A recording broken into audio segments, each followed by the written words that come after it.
सरकारी नौकरी का फायदा, एक बंधी हुई सैलरी आ जाती है बेटा।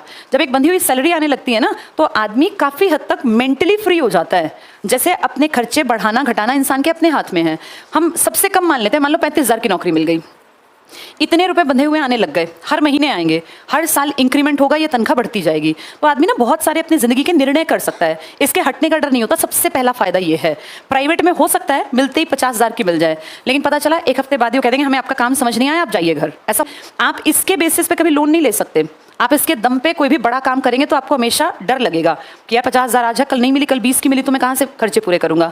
इसमें एक डर रहता है। चलो कोई काबिल है, कोई सोचे मेरी काबिलियत है, मैं कमा लूंगा, भगवान ना करे कभी एक्सीडेंट हो जाए, पैरालाइज्ड हो जाए, मेंटल कोई प्रॉब्लम आ जाए, कुछ भी हो सकता है बेटा, फिजिकल प्रॉब्लम आ जाए, इस कंडीशन में उसके साथ कोई नहीं खड़ा होगा। कितनी ही बड़ी कंपनी हो, कितना ही बड़ा इंजीनियर हो, कुछ भी करता हो, जिस दिन उसकी तबीयत बिगड़ी, कंपनी तुरंत से पल्ला झाड़ लेगी कि हम नहीं जानते आप कौन है, आपके मेडिकल एक्सपेंसेस आप देखें, हमने आपका नाम काट दिया।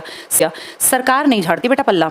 सरकार जिस दिन सरकारी नौकरी मिल गई, एक सिग्नेचर हो गया ना सरकारी दफ्तर में, उस दिन अगर भगवान ना करे किसी का जाते जाते भी एक्सीडेंट हो जाए, तो वो सरकार की जिम्मेदारी है कि उसका सारा मेडिकल फैसिलिटीज उसको दिलाई जाए। सरकार देगी सारा खर्चा, और उसकी नौकरी पे वो आ नहीं रहा, लेकिन तनख्वाह उसके अकाउंट में आ जाएगी। इसीलिए सरकारी नौकरी के फायदे हैं बेटा। ये चीजें ना बाद में बड़े होकर कंपेयर की जाती हैं। 35 और 50 का गैप मैटर नहीं करता, मैटर ये करता है कि आप सेफ हैं।